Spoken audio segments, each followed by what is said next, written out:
On my way up, I was calm as a cucumber.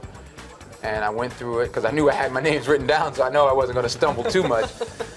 And then just as I went off stage, it was like I was stunned.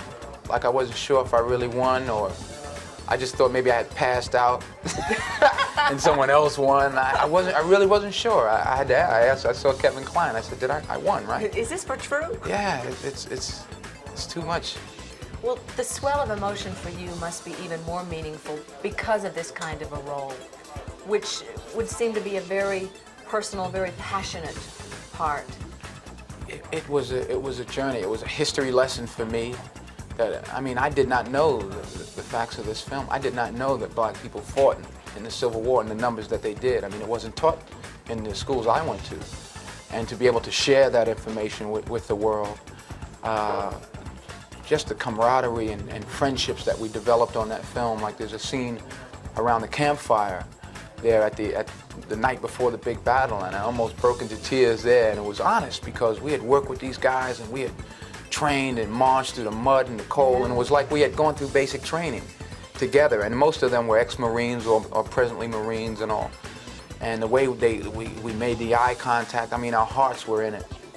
Yeah. And then the history itself, just to be able to portray, in my case, not an actual person, but these people. there were people who had to deal with the things that we dealt with there, and the numbers of them that were wiped out. That helped this country to be free, and to also now know that we have a stake as black Americans. We have a stake in this country. Our forefathers fought for this country like anyone else. That's new information to me.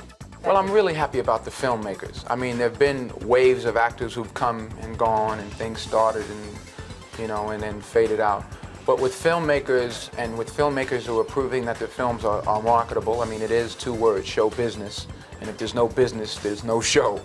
I'm very happy about that because I think that... Oh, we hear it happening here. Best foreign language film. I think that people tell the stories that they know, and especially people tell the stories well that they know. You look at Born on the 4th of July, Oliver Stone. He's telling the stories that he knows. And it's up to us to do the same thing. We can't rely on someone else to tell stories that we know. No one could tell the story of inner city Brooklyn from a black perspective like Spike can. Yeah. So it's a natural progression. I'm happy about it. It's fun to see you here in the afterglow of winning this award because it does this to everybody, I think, is bring out that childlike quality. Yeah. That sort of, ooh, I got it thing. Well, what did Sally Field say? You like me? It's... What happens now? What do you do now? God almighty. 2 years ago, when I was nominated for Cry Freedom, I sat next to Mr. What's his first name? Last name Bernardo Bertolucci, right. I sat next to he and his wife, and needless to say, he made a lot of trips to the podium that night.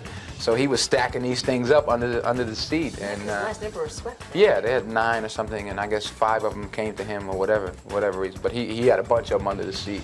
And I leaned over to his wife when he had gone up to get another one. I said, could I hold one of those?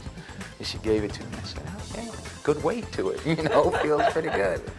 And it sounds corny, but I said, hey, one day I looked at it like I'm looking at it now.